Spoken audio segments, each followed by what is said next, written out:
Salut les amis, j'espère que vous allez bien. Je suis ravi de vous retrouver à nouveau sur Easy Training pour vous parler de cloud, de DevOps et d'automatisation. N'oubliez pas de vous abonner à notre chaîne si ce n'est pas encore fait et également à me suivre sur LinkedIn.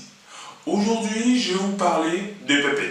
Suite à la formation que nous avons produite et qui est sortie cette semaine sur l'automatisation DevOps à l'aide de Puppet, j'ai décidé de faire cette vidéo aujourd'hui pour vous montrer comment déployer un cluster Puppet, c'est-à-dire un Puppet Master et un ou plusieurs agents qui va vous permettre rapidement de pouvoir travailler sur Puppet sans perdre de temps.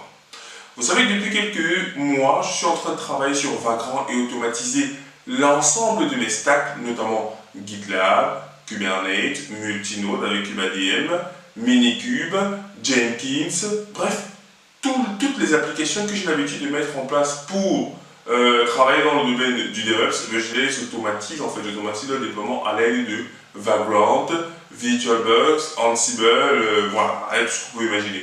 Donc, le but aujourd'hui, c'est de vous montrer comment est-ce que vous pouvez rapidement mettre en place une infrastructure Puppet, donc tout déjà paramétré. On va déployer le serveur, on va déployer un ou plusieurs agents et installer ce qui va bien et connecter les agents au master. Du coup, dès que vous allez vous connecter, vous, aux machines virtuelles, tout sera déjà prêt et vous pourrez commencer à écrire vos manifestes. Donc, c'est un petit cadeau que je vous fais suite à la formation Puppet qui vous apprend comment automatiser le déploiement de vos applications à l'échelle dans une infrastructure hétérogène, soit Windows ou Linux. Donc, je vous dis à tout de suite pour la démonstration. Il est temps de passer à la pratique, les amis. Je sais que vous l'attendez, mais avant, vous savez que dans le cadre des démonstrations que je fais, j'aime toujours faire un schéma qui permet de présenter ce qui sera implémenté pour que dans votre esprit ce soit absolument clair. Donc, je vais repartir sur mon pen avec mon Epic Pen et je vais schématiser la situation qui est la nôtre. Donc, pour pouvoir déployer notre infrastructure Puppet, nous avons notre poste local, donc dans mon cas c'est Windows, chez vous peut-être c'est Linux, donc moi dans mon cas c'est Windows. Ensuite, je vais installer Vagrant et ensuite je vais installer VirtualBox. Bien. Pour pouvoir déployer mon infrastructure, il faudrait que je décrive à Vagrant ce que je veux exactement. Alors, ce code se trouve sur GitHub, là. Donc, je vais le git cloner sur ma machine. Et à l'intérieur de ce repo, on a un Vagrant file. Ce Vagrant file décrit les différentes actions que je souhaite faire. Donc, le Vagrant file va être lu par Vagrant. Ensuite, Vagrant va piloter VirtualBox. Et VirtualBox va déployer mes VM. Bon, autant que je veux, mais en l'occurrence ici, on aura un master, donc un Puppet master et un agent, sachant que je peux en déployer un ou n agents. C'est moi qui décide si je veux. Voilà. Moi, j'ai programmé pour que ce soit un master, mais ensuite, j'ai variabilisé le nombre d'agents que vous pouvez déployer pour Puppet. Donc, ça veut dire qu'à la fin, en réalité, on aura une infrastructure ready pour Vagrant, pour Puppet. Maintenant, pour l'installation de Puppet, j'ai également fait un script qui s'appelle install Puppet, donc un script bash, qui lui sera appelé après avoir provisionné les VM. Donc, c'est fait de façon automatique par Vagrant. Après avoir provisionné les VM, il va ensuite exécuter ce script sur chaque machine et en fonction du rôle de la machine, donc soit master, soit agent, alors il se comportera différemment. Donc, voilà un peu le schéma de ce que nous allons mettre en place tout de suite. Et là, il faut que je vous explique le code que j'ai écrit pour cette mise en place, avant que l'on ne passe au lancement de la création des VM. Pour l'utilisation des scripts que je vais vous montrer, il vous faut absolument avoir installé VirtualBox, là, et également Vagrant. Sachant qu'il faut choisir la version qui correspond à la distribution et au nombre de bits de votre CPU. Donc là, c'est à vous de déterminer quel est le choix le plus adéquat. Quand vous allez installer Vagrant, c'est possible qu'il vous demande de redémarrer la machine comme VirtualBox, donc n'hésitez pas à redémarrer votre machine. Et lorsque c'est fait, vous pouvez vérifier que vous avez bien un Vagrant en allant dans votre invite de commande et en faisant par exemple un Vagrant version. Bien. Maintenant, le code qui va nous intéresser se trouve dans le repository Cursus DevOps, donc mon repository Cursus DevOps. Et à l'intérieur, vous avez un dossier qui s'appelle Vagrant. Et dans ce dossier Vagrant-là, vous avez déjà pas mal de stacks. Vraiment pas mal de stacks. Et celle qui va nous intéresser, c'est celle qui s'appelle Puppet. À l'intérieur de cette dernière, vous avez un Vagrant file. Et dans ce Vagrant file, vous avez deux grandes sections. La première section, c'est celle qui permet de déployer le Puppet Master. Celui, en effet, qui contiendra les manifestes. Donc, le voici. Et qu'est-ce que j'y fais? Je pars de CentOS 8. Je définis une IP statique dans un réseau privé. Si vous n'avez pas de base sur Puppet, je vous invite à prendre notre formation. Si vous n'avez pas de base, sur VirtualBox, je vous invite à prendre notre formation sur EasyTraining. On a une formation que j'ai faite dernièrement sur comment utiliser Vagrant pour déployer vos infrastructures de labs. Au niveau du hostname, on met Puppet. Voilà, on va utiliser VirtualBox comme provisionneur. Je donne 4 Go de RAM et 2 CPU. Très bien. Ensuite, je définis la partie shell, c'est-à-dire je définis le provisionneur. Donc, après la création de la VM, on va utiliser le script qui s'appelle install puppet.sh avec deux paramètres. Le premier paramètre, c'est master, donc c'est-à-dire pour dire en fait que c'est le Puppet master.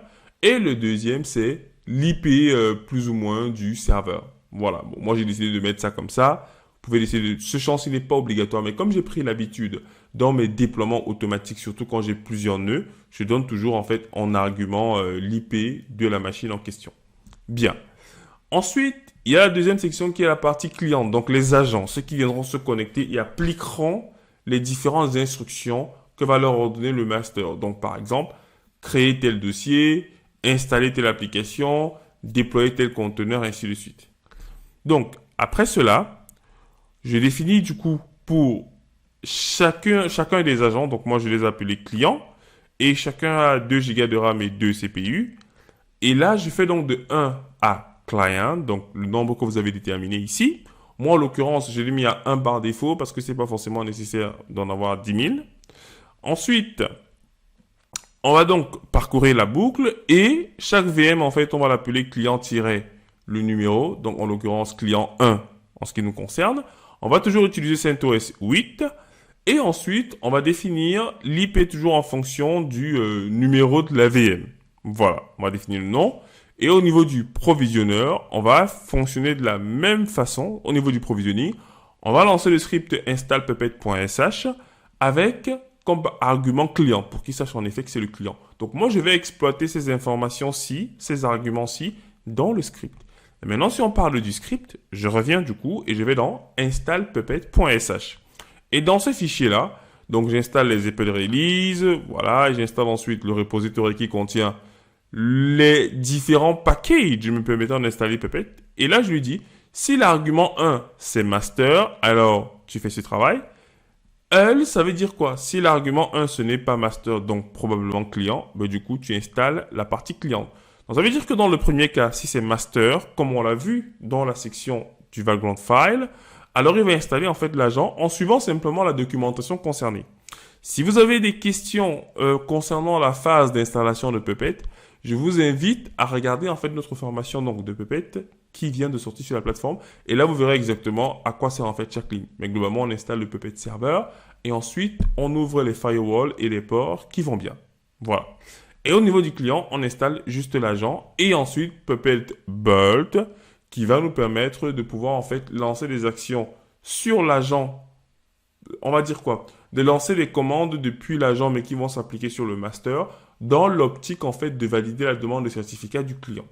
Voilà, donc c'est ça qui va nous servir Puppet Bolt à lancer simplement des remote actions depuis l'agent sur le master. Bien, et ensuite on valide que la connexion est bien fonctionnelle, donc en faisant des tests régulièrement. Est-ce qu'il a réussi à récupérer le catalogue? Est-ce que l'agent a réussi à récupérer le catalogue? Mais s'il a réussi à récupérer le catalogue, du coup c'est parfait. On envoie un message et on sort. Donc voilà un peu les étapes qui vont nous permettre de déployer notre cluster Puppet sur notre infrastructure à l'aide seulement de Vagrant Up.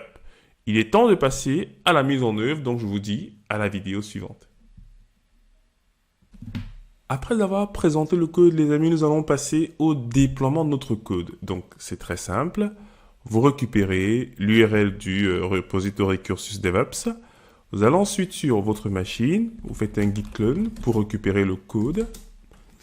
Donc dès que le git clone est fait, vous allez dans le dossier Cursus DevOps, vous allez dans Vagrant et ensuite vous cherchez la stack Puppet. Voilà. Lorsque c'est fait, vous pouvez faire un Vagrant Up, juste Vagrant Up. Voilà. Juste Vagrant Up et la stack va démarrer. Et nous, on se retrouve juste après, lorsque la stack aura terminé de se déployer, pour essayer de commenter, de comprendre et de vérifier que tout fonctionne. Bien. Après avoir patienté quelques instants, on se rend bien compte que Vagrant a déployé nos deux VM, Puppet Master et également le client, donc l'agent 1, parce que moi j'ai laissé en effet la variable client à 1. Je vais donc tenter ensuite de me connecter à mes deux VM. Donc je vais clear mon écran et je vais faire un SSH de Puppet. Donc Vagrant SSH Puppet pour constater et confirmer que notre Puppet est bien fonctionnel, en tout cas au niveau du serveur. Donc je ferai simplement un systemctl, voilà, donc sudo systemctl status Vagrant, pardon, pas Vagrant, mais bien Puppet. Puppet, donc Puppet serveur, voilà, il est bien up and running, très bien. Je peux aussi vérifier éventuellement l'agent sur la machine. L'agent, il est également up, parce qu'il n'arrivait pas d'abord à y accéder, mais maintenant il y arrive, parce qu'il a récupéré le catalogue. Très bien. Donc je me déconnecte, et je me connecte maintenant à client 1. Voilà. Client 1. Je vais vérifier que l'agent est bien disponible au niveau des clients 1. Sachant que sur le Puppet Master, l'agent également est installé en fait, de façon automatique. Alors, donc, sudo même chose, systemctl status Puppet. Voilà. Et l'agent est bien up. Très bien. Donc, il a réussi à appliquer le catalogue. Nickel.